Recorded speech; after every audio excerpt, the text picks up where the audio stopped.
be growth ready, you have to be prepared to fail. That's been like kind of the benchmark of a lot of the things that I've found I've had the biggest growth from is the failures. If I wasn't uncomfortable, I was not going to succeed. When you've got nothing to lose, you've only got everything to gain. It opened a huge door for me. When are you going to be ready to make you the priority?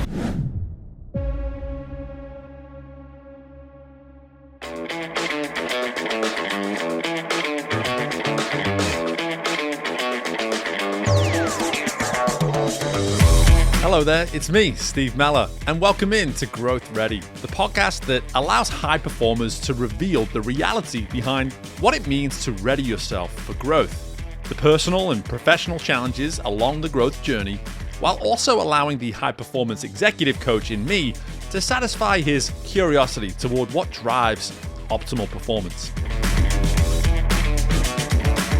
Today, former professional triathlete and four-time world champion Leanda Cave joins us to help us understand the pathway that is failure. And I catch myself sometimes, I'm like, wow, I know where that's coming from, which I didn't before. Leanda opens our minds to how we might better define failure, how we can better relate to each other's experience of it, and why our greatest transformation comes when we are ready to fall in love with the process of growth and let the results simply dictate where we go next. Hey guys, as we get started here with the episode, I want to just take 1 minute of your time to make a request for you to subscribe and rate the show. For our show to be easily discovered by other potential listeners, we need our current listeners, that's you, to take the time to not only subscribe, but to also rate the show. Whether you're listening to us on Apple Podcasts, on Spotify, whatever platform of choice, there are typically ways to be rating the show. So go ahead and click something like that 5th star and be sure to take that additional time to leave a comment or two about why it is you enjoy listening to the GrowthReady podcast. Your efforts on this will allow our show to be more discoverable, which means we're going to find more listeners and continue to have that significant impact on the community of human performance and personal development that I know you are all benefiting from by being listeners to this show. Please go ahead, take the time, subscribe, rate the show today. Hey, and while you're at it, why don't you share it with a few people as well? I appreciate you guys. Let's get to the interview. Hello there, folks, and welcome back into the most recent installment of the GrowthReady podcast. Really looking forward to this one as we get to kind of rewind the mission of this show a little bit to when I first got started back in 2018. I loved welcoming in former athletes to provide insights around the ways in which they continue to this day to lean on the characters and the qualities and the personality traits that made them the athlete they were in their respective part of life that they find themselves now. And we get to do that to an extent with Leanda Cave today and dive into all the aspects of growth along your journey, Leanda. But before I let you go any further, I have to ask you the question that I ask everybody who comes on the show as we get started. What does it mean to you to be growth ready? I feel from the long experiences of being an athlete, to be growth ready, you have to be prepared to fail. And I could go deeper into that, but that's been like kind of the benchmark of a lot of the things that I've found I've had the biggest growth from is the failures. Yeah, we definitely do want to go deeper into that, but I'm interested immediately just by you using a term like benchmark. It sounds as though failure becomes this measuring stick for you in some way, shape, or form. So speak more to how you maybe use failure as a way to simply establish some of these benchmarks over the years. Well, I feel like I've had a lot of success through my career, but I feel like I never really grew from success. So when I had some really exponential growth spurts in my performance, in my racing, my results, it was all off the back of failure. So that's when I say, like, those are some of the benchmarks I find. Some of the lowest points resulted ultimately in some of the best results I had. And I'm not just sorry, I don't mean to interrupt. I'm not just saying the failures in the sport, but like failures in life. Like it wasn't just like linear and one dimensional or one silo. Like I had failures in all across many different parts of my life. Yeah, and the way in which failure has set you up and positioned you when you think back to those years in sport to begin with, what is it that you were learning through the failure that drove growth? I would assume there's a few examples, but what, just to help listeners better understand, because we hear this insight a lot, like I don't learn from the wins, I will learn from the losses, from the failures. And to help us better understand it on a more specific level for you, like what was it in those failures that was serving this next phase of growth at times?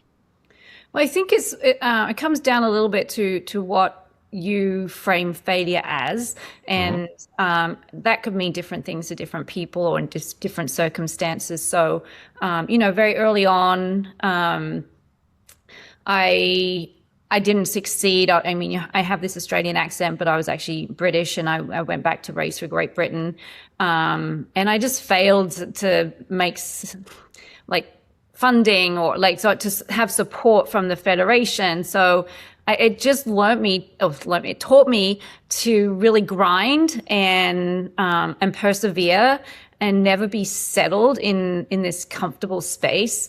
And so I felt from very early on the most, if I wasn't uncomfortable, if I wasn't feeling that I had to work a little bit harder or go the extra mile or do something, I was not going to succeed. So I learned to kind of lean into this failure mentality when I experienced it, and just found like, okay, I'm on a good path because life's not easy, which is, it sounds so contradictory to what you think should be the formula for success. But that for me was kind of the key that kind of made the doors open. Yeah, there's a couple of things there that I definitely want to explore with you. Is that last piece there, the potential contradiction when we explain it that way. I want to go a little bit more into that. I also want to better understand how you frame and define failure, because I think this is the danger of the word. And I see this all the time in my work coaching, is that, whether it's an executive, whether it's a coach, whether it's an athlete, whatever it may be, this term failure is very blanket. It's just this blanket statement, and we hear it and we think, gosh, do I have to fall so flat on my face? Do I have to completely lose? Do I have to see a complete emptiness of some sort to define that it was in fact a failure? Or are there these teeny tiny failures all around me that are directing me towards these opportunities for growth? And so let's start there. Like when you say it, you actually said those words, like it depends how you define failure, but help us understand how you define failure. So I guess in the context of sport, I had very big goals as a kid in sport. I mean, obviously, I think that goes along a lot of young athletes' dreams, is like to make the Olympics, right? So I wanted to make the Olympics, and there was a couple of opportunities which fell through, didn't work out for me to make the Olympics, and that was to me a failure. And because I defined myself as being this athlete who was going to go to the Olympics, and it didn't happen. And so it was kind of like, oh, wait, I'm now not who I've kind of thought I was, or who I thought people saw me as. So that was when I really felt like a failure from my point of view. And other failures in life, like relationship failures, that's been a big one for me. And failures in, I wouldn't even say, but again, it's in the right context, like when I went to school and I didn't finish university, or things like that. So these little things which opened up pathways for other things which wouldn't have been there if the failure had not occurred. And so that's kind of where I see the failure translating to success. So certainly in some capacity, our failures are, whilst obviously disappointing, and they illustrate a coming short, if you will, of the ultimate goal.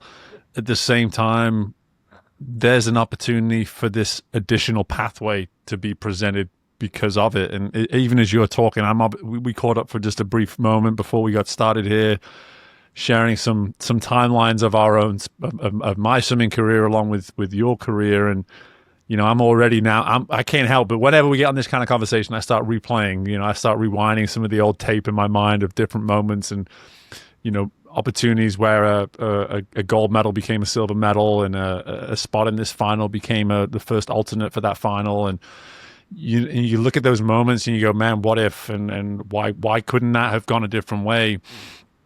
And yet it's the decisions and it's the results around some of those failures sometimes that are actually presenting the next opportunities and the next pathways. What I'm trying to pick up on here in what you're saying is, how much of those failures would you say ended up defining those pathways that you eventually chose to take?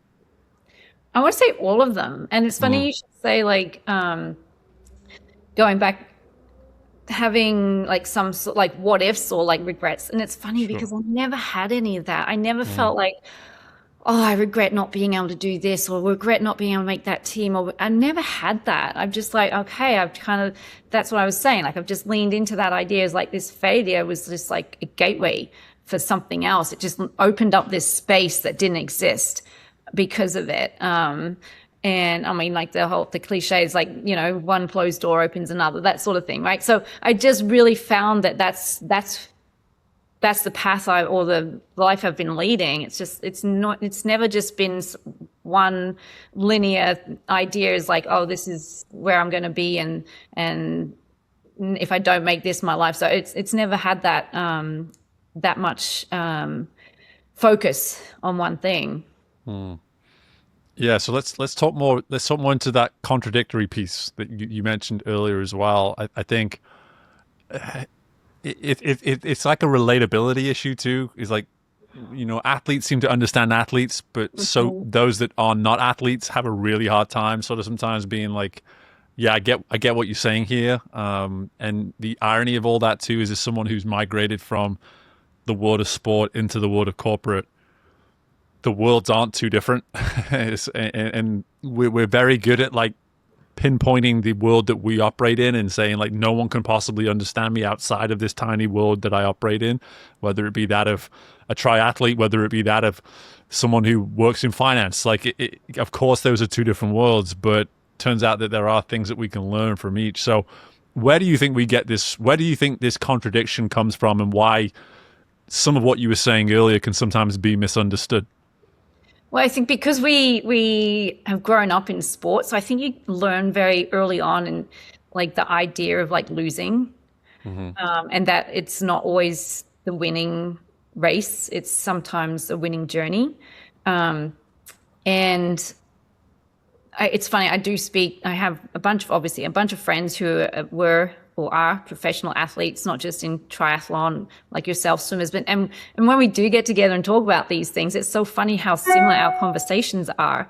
And then, in the corporate world, again, like I coach and I train some very, high net worth people. And it's funny how relatable we are, even though we're completely different. We're in different worlds and we grew up very differently. It's just that mindset. I mean, it's just like this, when you get to this pointy end, you've got there because of all this stuff you've accumulated through your life to get to this little tiny little triangle at the top. And to get there, it's kind of an accumulation of a lot of events surrounded by failures. And we don't talk enough about the relatability piece, I guess, across all these different worlds. So I'm glad that you brought us to that, because for me, I'm also interested to get a bit more of your backstory of how you moved from the athlete into the world that you're operating in, multiple worlds I know that you're operating in now. Because transitionally, again, we don't necessarily talk too much about transitions on this podcast as well, and I think there's so much to learn from that too. But the idea of the relatability between a former world champion triathlete and that of this person in corporate America, two people who have at different times in their journeys decided that they want to reach a point, as you put it, to some extent, to reach the top of that mountain, metaphorical mountain. Where are some of those relatable pieces that you first start to identify when you work with someone in that space? I think it often comes down to those conversations we have about the journey it took to get there. And those journeys sometimes start with nothing. And from where I started and some of these people, we've come from nothing. So you can't really go much further down than that because you've already come from nothing. So there's actually a little beauty in that. I feel like so many people are chasing everything too soon. And there's actually it's a really nice place to have nothing and start from there. And so when you've got nothing to lose, you've only got everything to gain. And when you've already come from nothing, you're not afraid to lose it again. And so you can take some higher risks. And that's what I feel is some of the common themes that when I have these conversations, that there's a certain amount of risk that we've put ourselves in front of. And I mean, that's sometimes hard for people, you know, they've already got to a point where they've got so much at stake and they're unwilling to like just, you know, move the needle a little bit in case they lose everything they've obtained or have. So that I feel like some of these people, we relate on this very fundamental level of coming from nothing. Firstly, I absolutely adore what you just said, because I've tried to explain my own perspective in a lot of different ways before, and that's a new way of hearing it, is that there's this beauty in the nothing. There's this beauty in knowing that we came from nothing. And I've had a couple of chapters in my life where if I looked at my bank account and I looked at what I had around me in terms of relationships, there wasn't much to put in any kind of positive column. Like it's just like there wasn't opportunity, there wasn't things that I needed that typically most people would be able to rely upon. I was at nothing. And the comfort that I've found in the risk that comes with growth because of that familiarity I have with nothing, I think that's so powerful for people to wrap their heads around, because to the point that I really wanted to hammer home that you just mentioned, at the end of the day, if we are so comfortable in getting to a certain level and not wanting to risk what could come next if we were to take a step or two or make a decision that was hard to make, we're really just kind of protecting that comfort, right? We're just sitting in the comfort knowing like, hey, if I don't make that step, if I don't try to commit here, then I'll be able to just stay right where I'm at. And it sounds to me like you don't necessarily relate to that way of thinking whatsoever. No, and it's funny you should say that, because I was literally having something I just wrote down last week was just literally that. I was just like, this whole idea that people have is, I mean, that's maybe a human nature, is to find the path of least resistance and just be there and make life comfortable. And but for me, I'm like, no, it's too easy. It's not meant to be this easy. It's meant to be hard, because everything I've done in life has been hard. But there's always been like the result of that. And it's so easy in today's world to like also compare yourself to oh, you can hear me, right? To people and see what's going on in the social world, and everyone wants this instant gratification and validation, and they don't understand that there's like, for these people who we see who are successful, there's been like a big runway to that. They don't see the on-ramps that they had to take to get to this spot or this space. And that's where, you know, I think a lot of social media falls short. It's just like this journey. No one gets to see it and feel it and live it. It's just, there's this idea, it just happens, you know? Yeah. Yeah. And I cannot my entire being wants to go into more now, this idea of the path of least resistance. And is that really what we want as human beings? Because, you know, I'm at a point in my life where I'm a dad of a 6-year-old and a 5-year-old, and whenever I just give them something, they appreciate it for just a little bit. But whenever I give them a chance to earn something, it's amazing how much more they appreciate it. And so then I look at that and I go, well, this is kind of an experiment for me in real time. I'm like, it turns out that they appreciate more what it is they have to earn.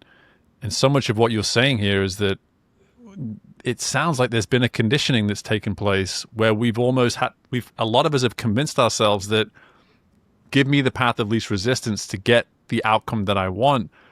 But I mean, I think you and I can both agree that the moments that we remember more than any other moment in our life as an athlete, we didn't enjoy them because it came easy. You know, we enjoyed the crap out of that moment when we got to stand at the top of the podium, when we got to cross the finish line before anyone else, because we knew what had gone in to get us to that moment. And so I just want to kind of play in this space with you of like, do you think that we in terms of what you're exposed to, I say we can't speak for the entire planet, for crying out loud, but in terms of our environments, in terms of the world that you're operating in today, do you see more evidence that we are now being conditioned that we would prefer the path of least resistance? I mean, yes. Yes. But I think, you know, you're going back to what you said about parenting a 6-year-old. I think a lot of, like, maybe, at least from my experience, there was some parenting, maybe, I don't think it was like intentional from my parents, but there was like, it was earned love. And there's a whole like psychology section there that we probably couldn't get into, but I feel like for me that concept of like earning something wasn't just like earning results, but I had to earn my parents' love. So I would get love by performing and getting results, and so I think that kind of led a little bit into my my ability to be a successful athlete. Is just that was where I felt like I could earn something back from the public, from my friends, from my loved ones. It's always like work for it and you earn it. It just doesn't come naturally, or doesn't come automatically or unconditionally. So, you know, that's something to be said. So I feel there's like a bit of a gray area there, because from a parent, like, yeah, you want your kid to have everything and be loved and but and then there's also this part of you like, no, like what you're saying, like the joy a kid or gets out of something when they earn it. So it's just the balancing act. Yeah, and I appreciate you acknowledging that maybe neither of us are qualified to go too deep here on the psychological standpoint, but at the same time, there's so much of what you were alluding to that I can personally speak to as well, is that you always felt in that world of athletics, you felt as though something about the victory would somehow pay off to those around you too. Like there was something that you were earning from outside of yourself whilst also doing it for yourself. And I have no doubt that a therapist listening to this right now is probably talking to us both, pulling us both to one side and being like, that's not the healthiest way to do it. You know, Leanda and Steve, like you probably need to find a better reason to do it than that. But, you know, correct me if I'm wrong, because I speak from my own experience now, but the way I've kind of interpreted that and processed that over the years is to learn from that, because there's argument that there's even some failure in that, right? There's some failure in doing it for those reasons outside of yourself, and that maybe over time you can better understand that, hey, it might be healthier for you. It might be more beneficial for you in time to truly know why you want to do it and what it is you want to get out of it, so that you're doing it for those, let's say, more appropriate, right reasons, if you will. Yeah, absolutely. I think as you get older, you start to kind of understand a lot more about yourself. I didn't know that probably. I didn't even connect those dots when I was younger. I mean, it's not something that now, I mean, I see it and I'm aware. And I think that's, again, I don't have any regrets. I'm not hating on my parents for there's just things like that. And just the way we were raised, I wouldn't have done it any other way. I feel like they were given the tools that they were had as parents and did the best that they could. And we were raised how we were raised. I mean, my brother and sister, we were raised the same, and my other sister, we were all raised the same way. I ended up being the only one who's an athlete. So, you know, we were all raised rubbed off on me differently than it did on my brother and sister. So it's not like a one size fits all kind of scenario. But yeah, as I've aged and I start to recognize patterns and things and do, you know, certain work on myself and understand myself a lot better. It's quite fascinating, actually, getting to learn who you are for the first time when you're in your 40s. It's really, yeah, I'm having a joy of a time just learning about all this stuff, which I never knew, you know, like these little things that you pick up as a kid, just how they translate later in life. Mm-hmm. And I'm with you on that, in the sense of I wouldn't want to go back and change anything about my journey at all. Like for me, it was nothing but a gift for me to have this sense of appreciation, as you put it, for just getting to learn about yourself the way that I get to learn about myself now, day in, day out, and through, whether it be my wife, my children, whether it be through my clients, whatever it is that I'd love for you to speak to this. Maybe you relate with me on this. Is I feel as though, because of my coachability as an athlete, I have so much comfort now, almost living my life with a constant mirror, like, around me. I'm always aware that, hey, as I'm speaking to my client, as I'm working through this with my client, in my mind, I'm like, you know what, Steve, you could stand to work a little bit on this too. Like, I don't know, how much do you notice and pick up on that? Oh, I do all the time. It's funny. I mean, I've had a very transformative 2 years, I would say, where I really started to dive into, you know, a lot of the psychology from my childhood and these things. And I catch myself sometimes. I'm like, wow, I know where that's coming from, which I didn't before. And it's also great because then you kind of have a different compassion and understanding for other people, which I never had that really before either. So, like, I feel I've just grown, like, and I'm still growing. It's so fun, to be there and yeah, having this perception. And that's why I love meeting people and talking to people, because I get all these different mixes of personalities, and some are complex and some are very simple. Some, you know, it's like really, a fun space to be in right now. The more work I do on myself that way, the more, like, I feel like the world's opening up and I'm seeing things for the first time. We have to spend some time on this, because I think that the transformative piece of the last 2 years for you, I think, is a message that our listeners are always hungry to hear. You know, and that's the beauty. I get to say that to folks like yourself that come from a competitive background, an elite background, four-time world champion across various distances, right, in different triathlons. And so someone who's been the best at what they do for a pretty extensive period of time, and then to now be at a point in your life where you say, I'm not only is it time for me to transform, but I'm enjoying the transformation. I'm really enjoying the transformation. So for you, wherever you're comfortable taking us here, like, what brought you to that point where you thought, hey, transformation, this is a good time, Leanda. This is a good time for me to start leaning in and saying, I might be do some work in certain areas. Like, how did this transformation start for you? Like I mentioned earlier on, I'm a really great athlete, but I'm just rubbish with relationships. So I've really had to. So after a failed relationship last year, I just had to take a step back and say, what? Why? This is like the third, and then I start recognizing patterns, and then I start talking to, you know, therapists, and then I just start to see and understand, like, how these things have kind of evolved in my life. I've never, and hopefully a lot of people do this earlier than, you know, when you're in your 40s, because I feel if I had certain tools now, back then, I wouldn't have made, you know, some judgmental errors in choosing a partner, or, you know, within a relationship itself. But nonetheless, I'm here, and I think that was the biggest catalyst for the change, was, or just trying to grow, was yeah, just a failed relationship. Because I was like, I just can't keep doing this to myself. And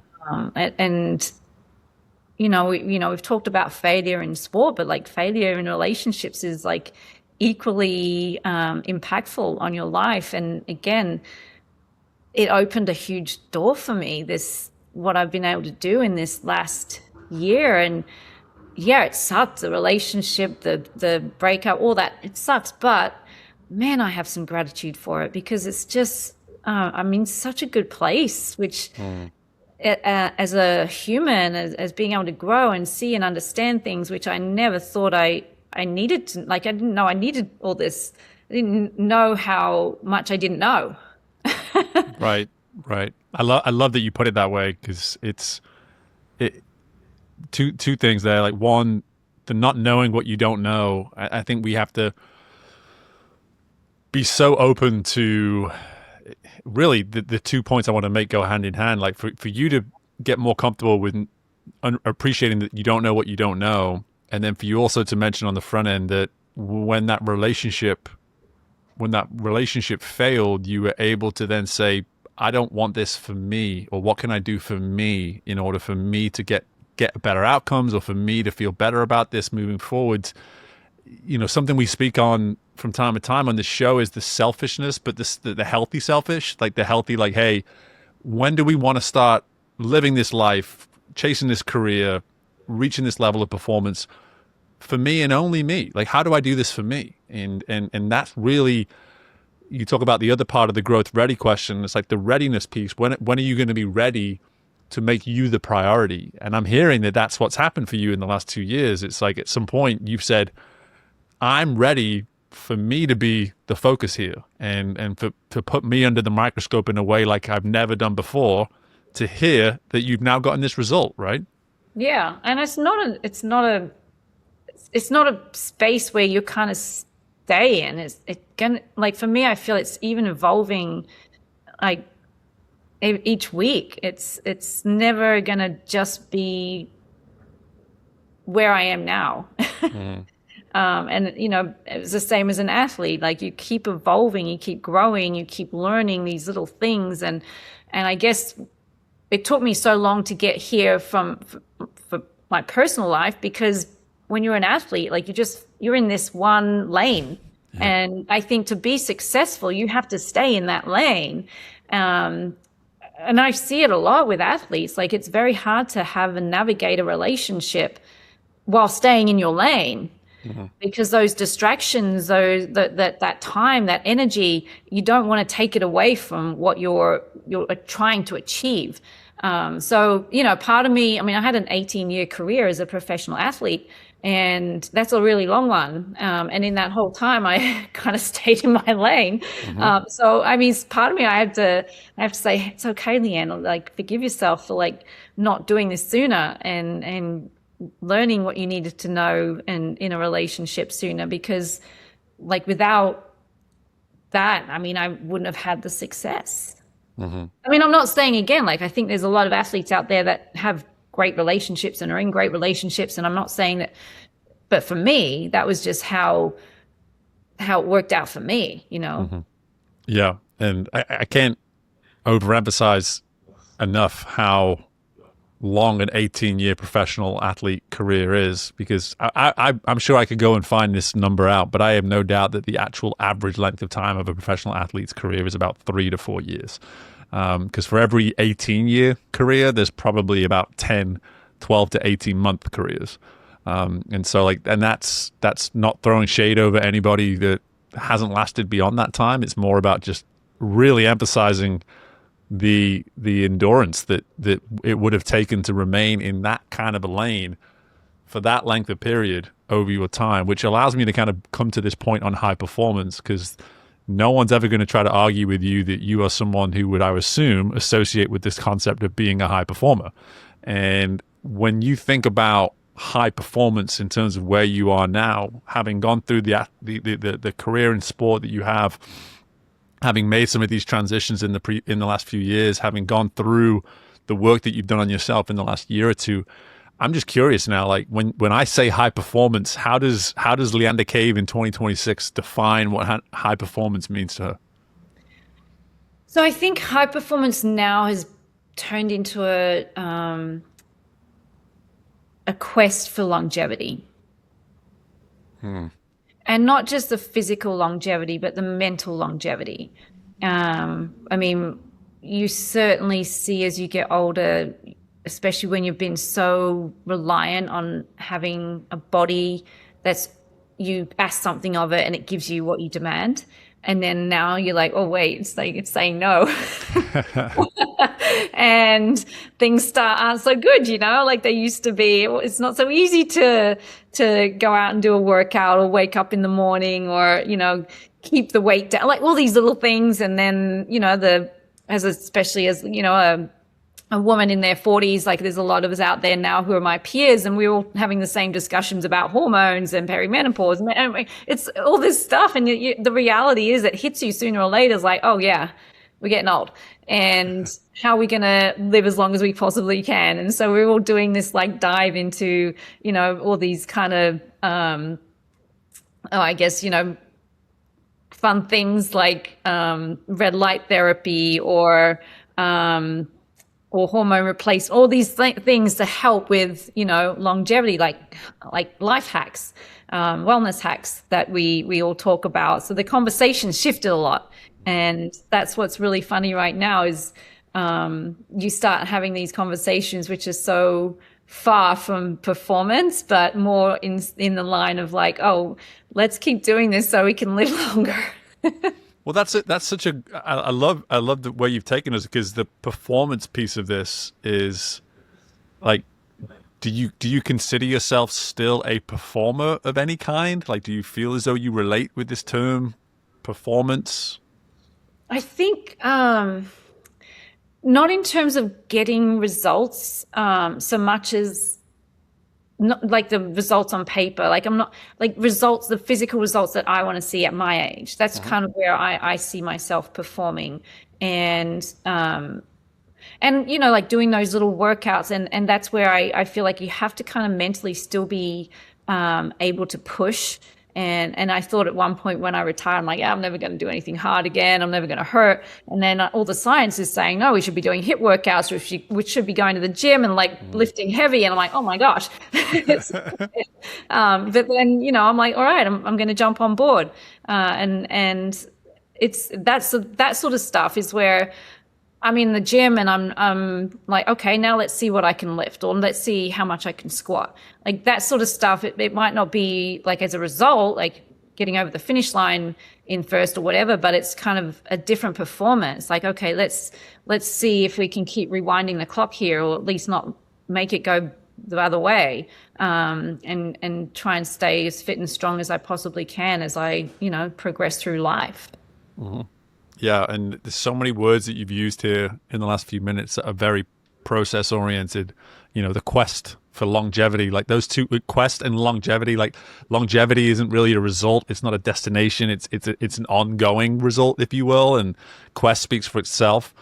And for you now, even leaning more into this performance piece of like the day-to-day components of how you show up and how you hold yourself accountable to different ways that you now whether treat your body, whether you train, invest in yourself, etc.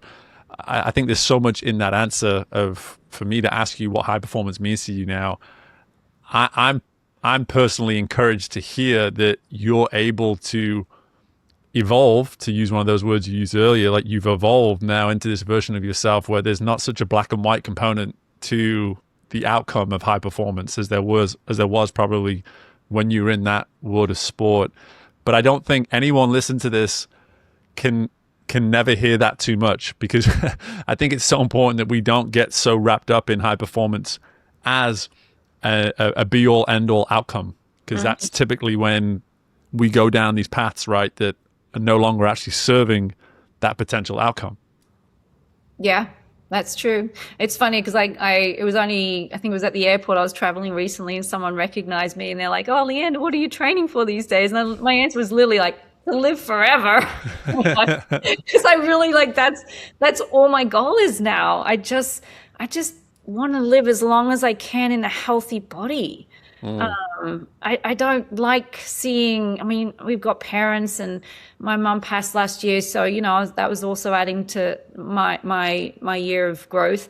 And her body just had broken down, and you see that. And thankfully we do get to see that as children of aging parents, and just, we get to reflect and go, I don't want to be like in the body that my parents are in. I want to have a healthier, more active, physically active body. And then also then, you know, we can talk about the mind too, like not having degenerative brain diseases like Alzheimer's.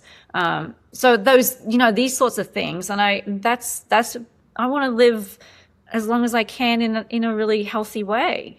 I want to enjoy life in a really healthy way as we get like older. And I, you know, the retirement age of the population isn't young, it's old. And then when you retire, I mean, I feel like a lot of people probably aren't in healthy bodies at that point, and there's not much life left to live in them. So I really feel like this, if I can encourage people to live healthier and do the right things to get there and make the right choices, I think that's a win.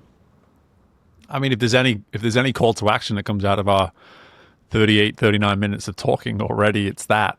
You know, you don't have to convince me. I've been convinced of this for a long time, but I don't think, again, that's another message that can never be overspoken, is the need for us to not wait until the timing's right, or that things are a little bit easier, or our routine has become more accommodating to have such opportunities to prioritize health. Like, to lead with health is to lead with longevity. And why would anybody push back against longevity? Like, why would you not want longevity?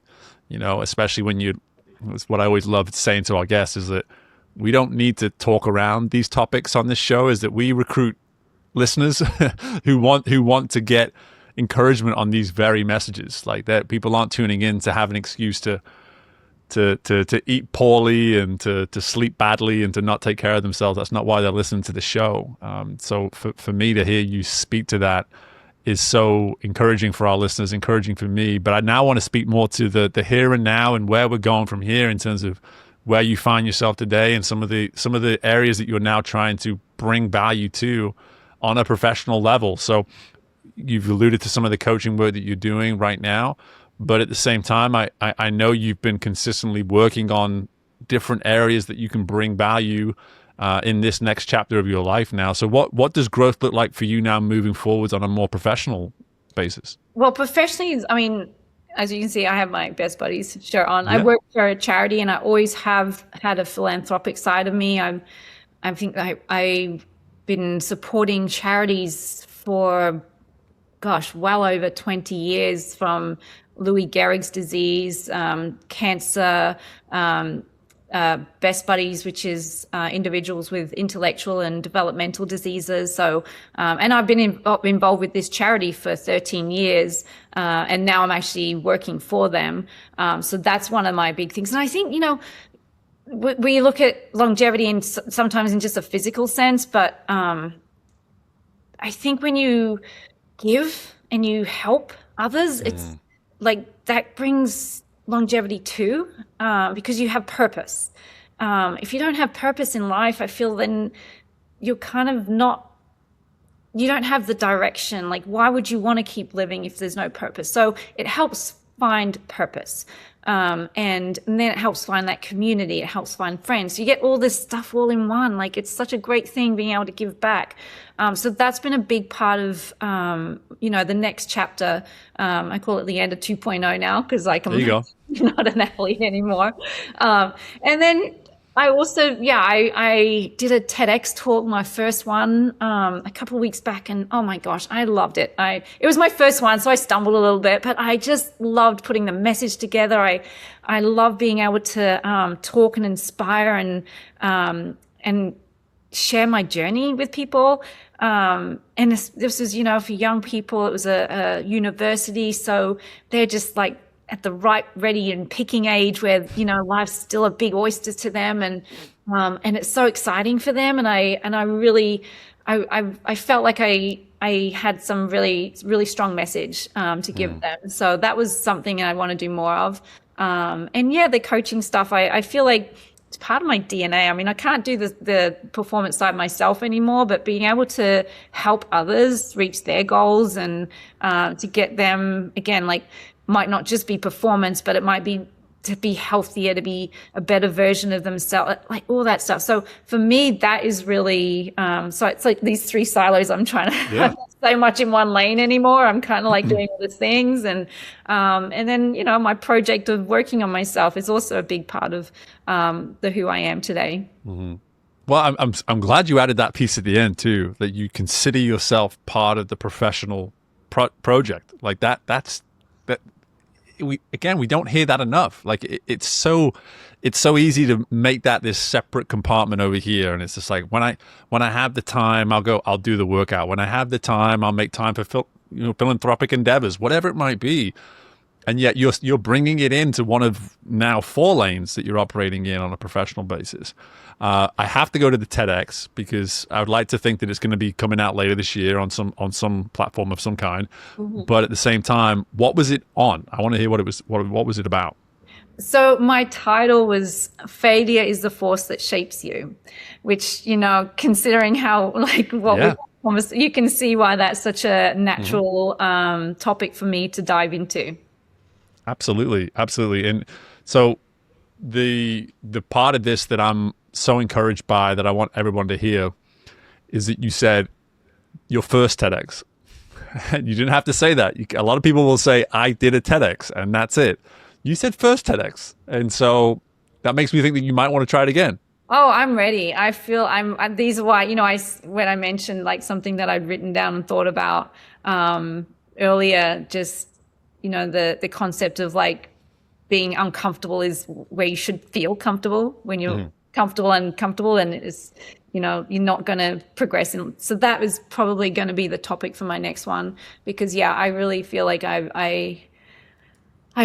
lived, like, it's so funny. People say life is so short, and I'm like, gosh, life is really long. I've like had so many lives within my life, and I feel like there's so much life I have to live. And so yeah, I feel like I've got these little nuggets that I want to share, and that I feel like I could put into another really great TEDx talk. Well, what I'm hearing throughout this conversation is that when we are more comfortable, more familiar with failure, we actually get to use it more as this force in our life, that really at the heart of it should help us see that never should we be operating in a singular lane. Never should we be looking at ourselves through some sort of singular perspective, that we have the opportunity to look at all these different opportunities and paths and doors that are right there in front of us because of the force of failure that is presented to us. But at the same time, to be able to get to a point in life where you can say, hey, if I were to approach life this way, that there is an argument to be made that this thing that we get to experience is not as short as we may claim sometimes. And that might be a little bit of a protection muscle that we're using there. And if we really embrace the idea of failure and we open up enough doors, there's so many potential chapters, there's so many potential opportunities right here in front of us that we can say, hey, at any point I can turn this next page and a whole nother chapter is presented to me, simply because I was willing to listen to this idea of what failure could do for me moving forwards. We hear about failure so much on this show. You framed it ever so slightly differently for me today, and I'm always looking for that. Like if people answer this question I ask at the front similarly from one episode to the next, that's okay.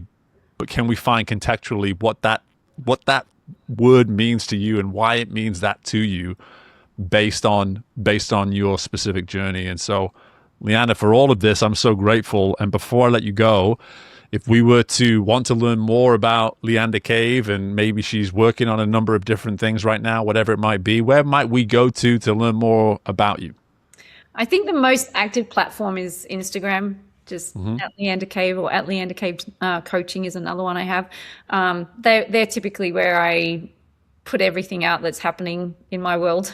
I have a website, but it's not as, you know, updated as obviously day to day as what Instagram is. So yeah, so that's where I'd recommend people find me. Awesome. Well, we'll put all that information under the show notes for everybody to be able to access you. In the meantime, though, I'm so grateful for you coming on. I'm so thankful to have this opportunity to learn from you, and at the same time, just wishing you luck in these many, many lanes of life now that you're trying to achieve high performance in. So just thanks again, Leanda, for the time.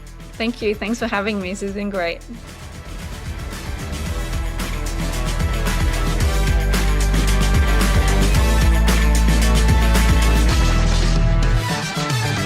Thank you for tuning in to Growth Ready. If you liked what you heard and are feeling ready to grow, be sure to leave a 5-star rating, subscribe to the show, and share the episode with someone you know is ready to fuel their growth journey today. We love our community, so don't hesitate to reach out to us at podcast@growthready.com. And until next time, we are Growth Ready, and you will be too.